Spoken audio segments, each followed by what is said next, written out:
குழந்தைய குப்புற படுக்க வச்சுக்கோங்க ஃபர்ஸ்ட்டு. தண்ணி ஊத்தும் போது பாத்தீங்கன்னா பின் தலையில தான் ஊத்துறாங்க, அது நல்லா பாருங்க. அதே மாதிரி அவங்க ஊத்தும் போது அவங்களோட கை பொசிஷன் பாத்தீங்களா, கை பொசிஷன் பாத்தீங்க அப்படின்னா நுனியில தான் அந்த தண்ணி விழுகும். நுனியில விழுற தண்ணி தான் அவங்க குழந்தையோட தலையில விழுகும். அதே சமயம் அந்த பாட்டி வந்து அந்த தண்ணிய ஃபேஸ்க்கு வரவிடாத மாதிரி பின்னாடி தள்ளுவாங்க. ஸோ ஃபேஸ்க்கு டைரக்டா தண்ணி போக கூடாது அப்படிங்கிறதுக்காக தான். அதே சமயம் டைரக்டா இயர்ஸ்லயும் காதுலயும் தண்ணி போகக்கூடாது. ஷாம்பு தேய்க்கும் போது சர்க்குலர் மோஷன்ல தேய்க்கணும். ஸோ அவங்களோட அதாவது பேபியோட தலை வந்து ரவுண்ட் ஷேப் ஆக்கிறதுக்காக இந்த சர்க்குலர் மோஷன் தேய்ச்சாங்க.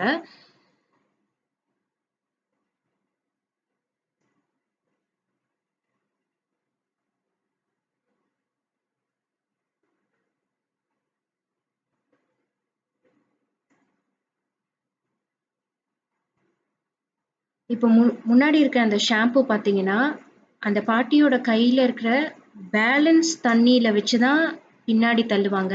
டைரக்டா அந்த தண்ணி முன்னாடி விழாது.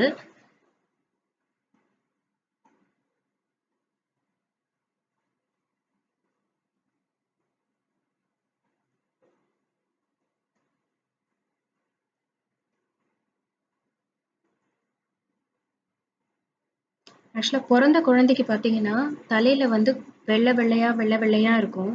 ஸோ அதெல்லாம் போறதுக்காக அவங்க இன்னொரு தடவை கூட தேய்க்கிறேன் அப்படின்னு சொல்லி தேய்ச்சாங்க.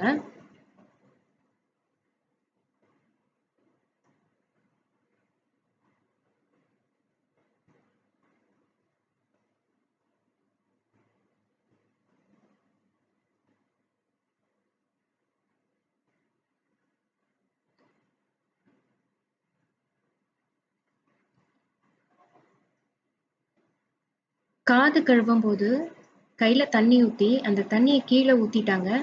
ஜஸ்ட் அந்த காதை மட்டும்தான் அப்படியே துடைக்கிறாங்களே தவிர்த்து தண்ணி டைரக்டா ஊத்தல.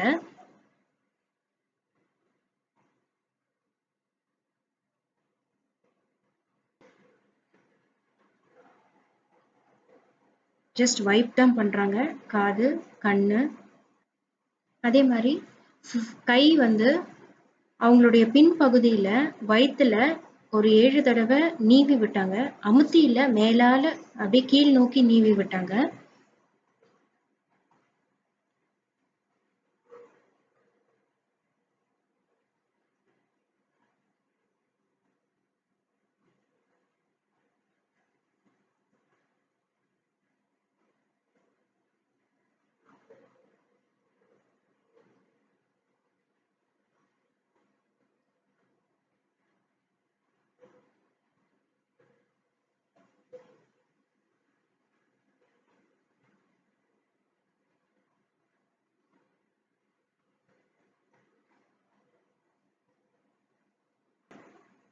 தண்ணி ஊத்தி கப்பை கமுத்திடணும்.